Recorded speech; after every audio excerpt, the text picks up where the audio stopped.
Let's talk about this phenomenon that happens. No matter how much you've healed, how much work you do on yourself, there will just be some times when you are spending time with your family or maybe having a conversation with your mum or dad or sibling, and it's like you're transported back to being 10 years old again. So I'm going to break down what is happening, why this happens, and I'm doing all of this with the awareness that this stuff can happen even if you have made a lot of progress on yourself, even if you have done a lot of work. So really what's happening, let's imagine you're kind of back, let's imagine for argument's sake you've got two parents and a sibling, and you grew up living in the same home as these people. These are the people your nervous system developed around, quite literally. So not only did your nervous system develop around these people, but there was a kind of script that would have been written. Now, for some people with parents who have a lot of unresolved trauma, have a lot of unresolved issues from their own childhood, often this script is written before they're even born, and they kind of get offered the part and don't have much choice but to take it. And sometimes this script is kind of co-created between the different people, the different energies, and children kind of bring their own energy as well. And there's these kind of scripts and rules and dynamics that are kind of built. But this is always led by the parents, okay? So, of course, children come into the world with their own self, their own formed self, but the parent ultimately, of course, they're in a position of huge responsibility and dominance. And so if a child finds themselves with emotionally immature parents, or as I say, kind of quite traumatized parents, then their parent will be leading them based on their own experiences, their own unresolved stuff, the things they're unconsciously working through, and the children will be brought in as sort of extras, if you like, to help them work through these psychodramas that they might be struggling with. So this is really powerful, right? I hope maybe as I'm talking about it, you can kind of get this sense that this becomes a kind of its own world. And in dysfunctional families in particular, these scripts that I'm talking about, these kind of rules, these dynamics, this dance that happens between the different people in the family, this is particularly powerful, okay? And as I say, there's a lot of unconscious stuff at play as well, which is always much harder to change, much harder to make sense of and work through.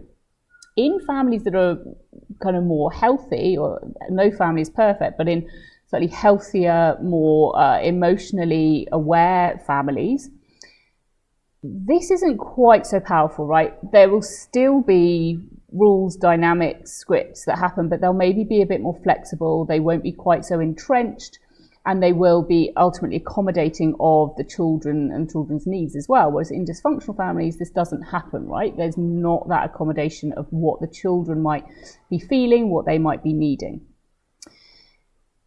So when you then fast forward, maybe you're in your 20s, 30s, 40s, 50s, and you're trying really hard in your day-to-day life to work on yourself, to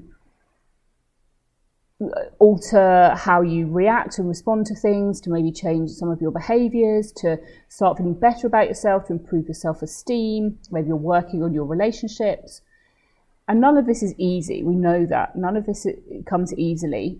And you can feel like you've really made progress, and then you go for Christmas dinner or for a birthday, or you have a particularly triggering conversation with your mum, and it feels like you're back at square one.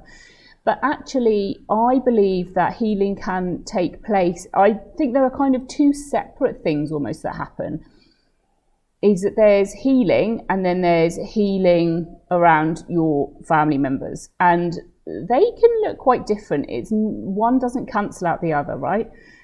You can have made a lot of progress in your individual life, but you're still heavily triggered by your family. And my belief as a therapist is that sometimes this doesn't change, right? Sometimes the reality is that the force and the pull of those dynamics and those roles that you're invited into, and the part that you've been asked to play for your whole life, Sometimes that is actually too difficult to completely override. And this can feel deflating, right? Because it can feel as if we want to get to that point where we're fully healed and we're all good and we're all fine and nobody can trip us up and nobody can really trigger us, and we're completely kind of in control of ourselves. And actually that's really what's underlying that, is this desire for full and complete control, which we can never have in life. It's just not part of the deal. It's kind of impossible. And so actually it's useful to consider what there is about these dynamics that you experience when you're in your family. You know, we can certainly notice them. We can certainly work out and get more and more of an understanding of what might be happening, of how you're feeling when your sibling asks certain questions, or we can just be noticing what is happening between the other members of your family. How is this sitting in your nervous system? How is this feeling? We can definitely get more and more awareness, which is always valuable. We can become more and more conscious of what is going on. You can certainly also make some changes, but I just want to say that it's okay if you feel like you've gone back 30 years again. It doesn't mean that you've lost all progress or that you're back at square one. It just means that these dynamics, this script, this dance that you've been doing with your parents, with your siblings, with whoever else it might be, that this is very strong, it's very entrenched, it's very much part of how you respond to these particular humans in the world. It doesn't mean that you have to respond like that to every human in the world. It doesn't mean that all of your relationships need to be like that. And I've also put together a workshop specifically to help you recover afterwards. So I realised probably about 15 years ago, when I had a really disastrous Christmas with my family, and I'd been working really hard on myself. I'd started training as a therapist at this point, and I just felt so completely deflated. And it took me a really long time to recover. I remember still by the end of January, I was kind of really not feeling like myself and really not back on track. And so at that point, I developed a kind of reset plan for myself.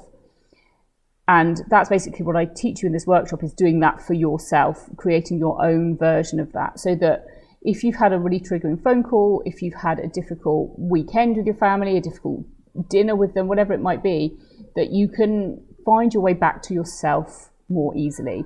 And when I say yourself, I mean the version of you that feels relatively safe, settled, healed, the version of you that feels hopeful, that feels optimistic, the version of you that knows that things can be better for you, that you don't have to stay in those patterns anymore. You can find your way back to that version of yourself much more quickly than you might do currently. Maybe you might notice that when you get thrown off, it kind of derails you for a few days or weeks or longer perhaps. So I'll put the link to that workshop down in the notes, and yeah, that can really help you if we're in this position where we're kind of accepting, which some people need to do. You know, we're accepting that our families are emotionally immature, but that you don't want to cut contact. Then you need a way to protect yourself, and you need a way to find your way back to your authentic self, to kind of initiate self-connection again. So I hope that this video has been useful for you, and do let me know if you'd like me to do anything else on this topic specifically, and like and subscribe if you found this useful. I'm Morgan-Crossley, I'm a psychotherapist, and thank you for watching.